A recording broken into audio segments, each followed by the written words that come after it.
We have $5 from Bevatif. Feels bad, man, for all my other sub-channels while GDQ is around. Keep up the good work and everything you do. We have a $10 donation from Ed George. Murder the animals. We have $20 from Safira. My second GDQ and I love it so far. Thanks for all the work you put into making these events fun and entertaining as they are. Shout out to all the restreams and special love to my friends in Germany.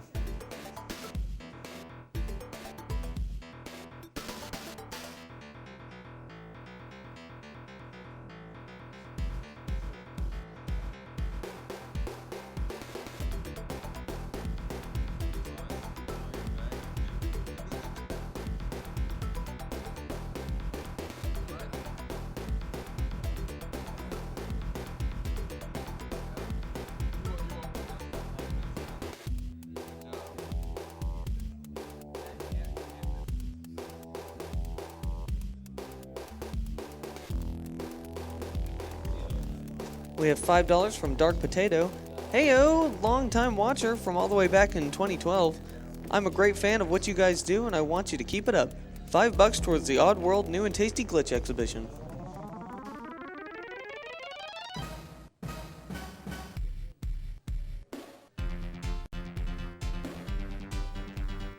We have an anonymous $10 donation.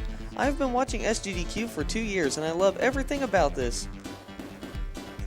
So I will say, to all the runners, have a great run and everyone else enjoy it. And also, kill the animals. We have an anonymous $10 donation. First time donation. Cheers from Romania. You guys are doing a fantastic job. Loving the weird games.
Alrighty.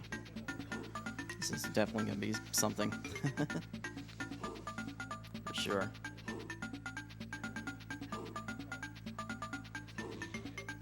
Yep. Okay, good. Good.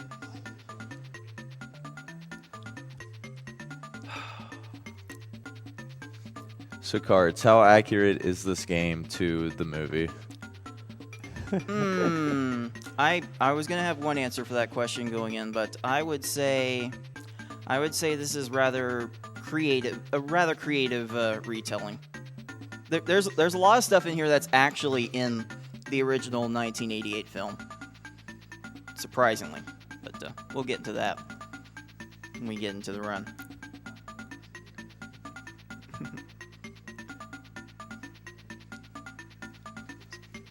So yeah, got on couch here. We got Linnea, we got BB4, we got FFR Pro 21.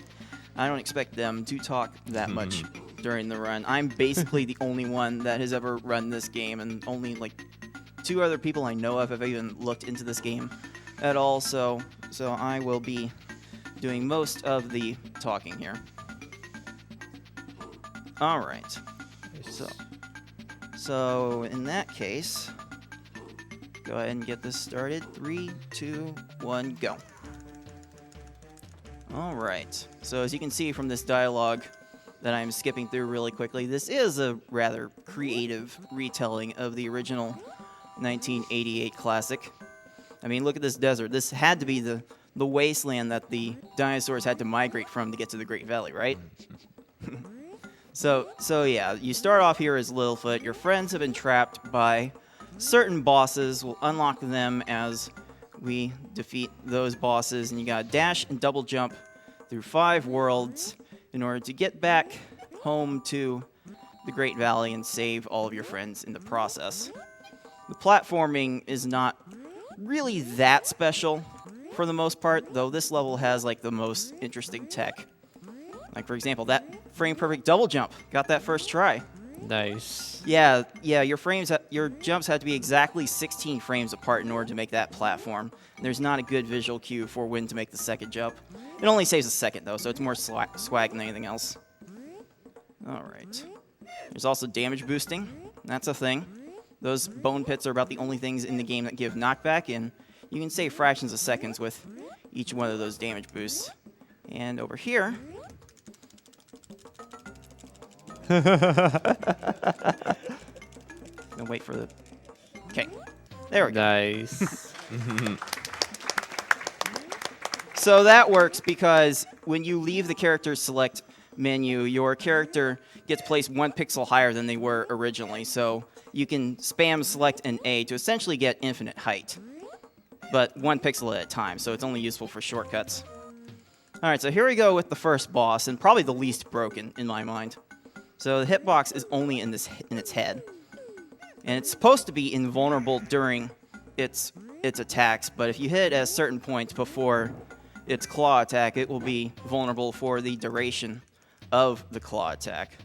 So there is a way to shorten that fight, and like I said, that will probably be the least broken boss you will find in this run. All right, so here's World 2.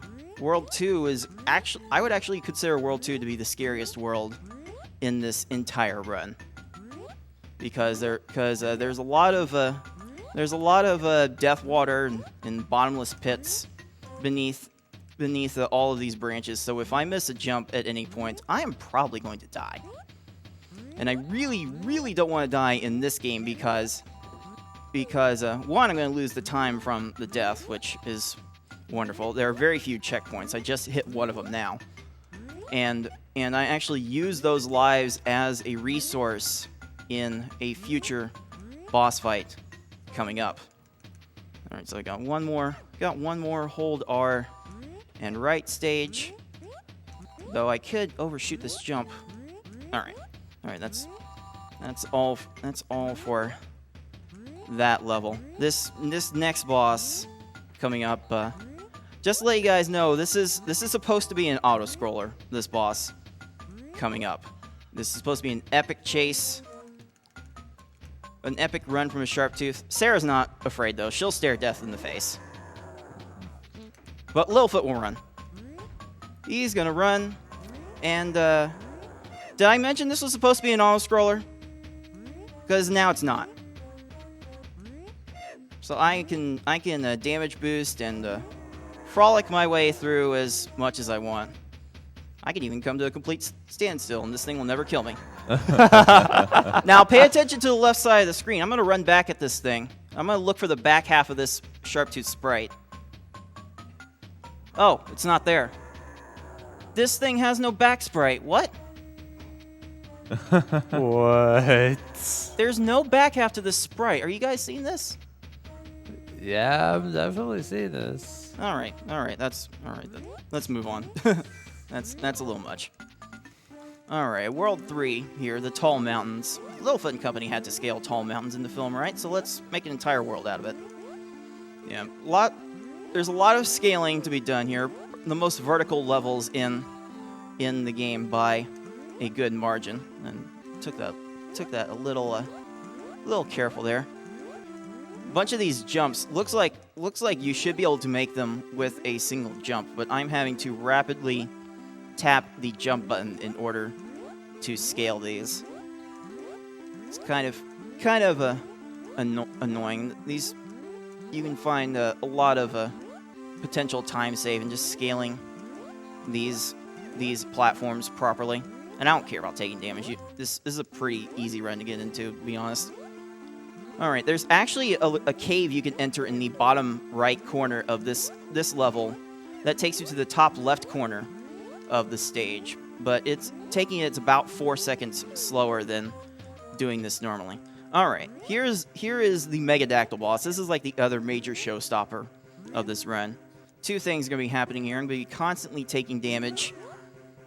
I'm going to be switching characters to optimize the damage and got it.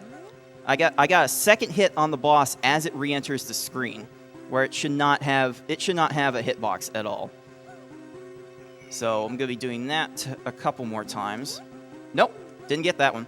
All right, that's gonna make things a little more creative then.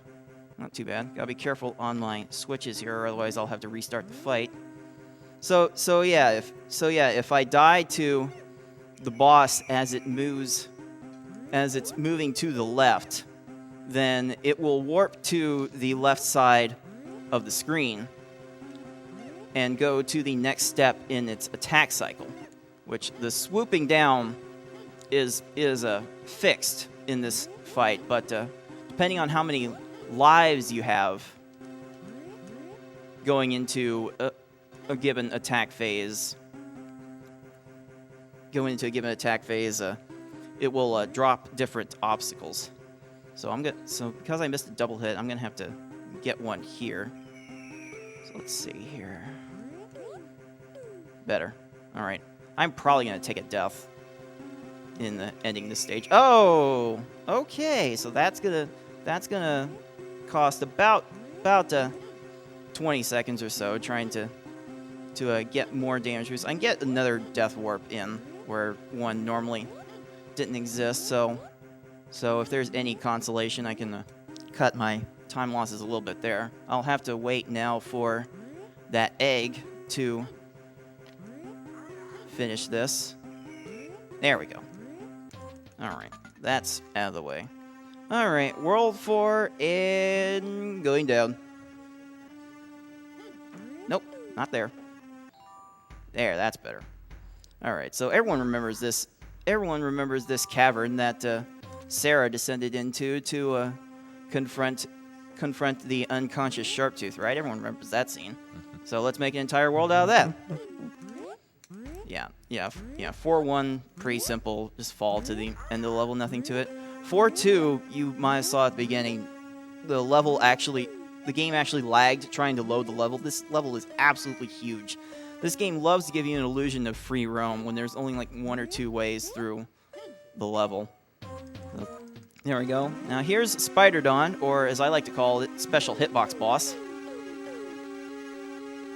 Just jump through the sprite while it's attacking. Apparently the developers just want to put an entire square on its sprite as a hitbox. And 10 hits, and it's done. And because I broke the auto-scrolling earlier, I can continue to wail on this corpse and get massive points. Because that's what it's all about, right?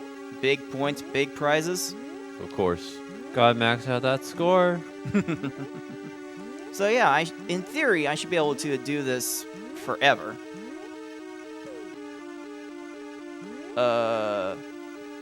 I can't interact with this anymore. Are you all right? You know what? He's fine. Let's move on. Let's leave that well alone.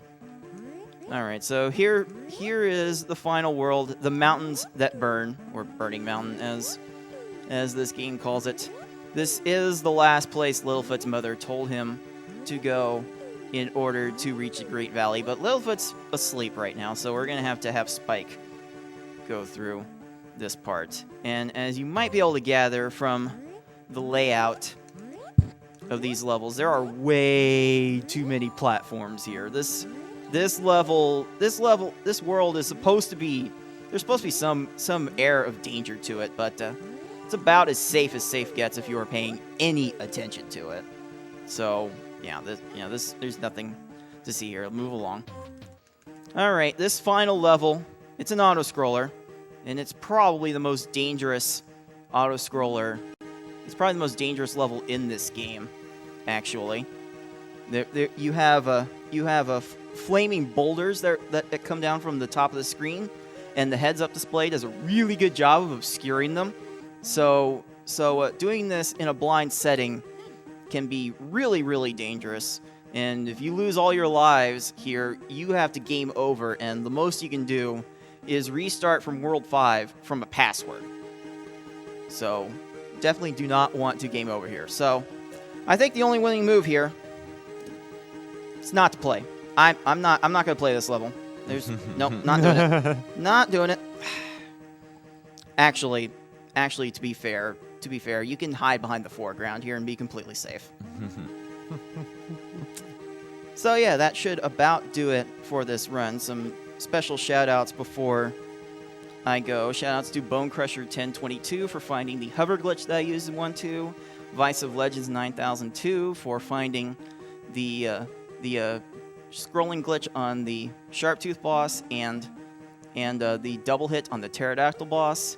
And another special shout-out to our good friend Ishmon for always hopping over the banana. He'll understand. Alright, time is coming up really soon. And there we go.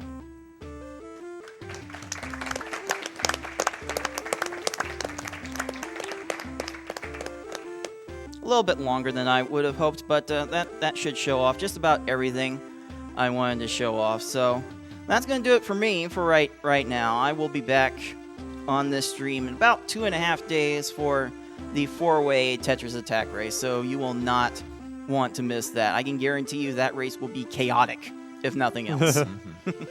So until next time, everyone, thanks for watching.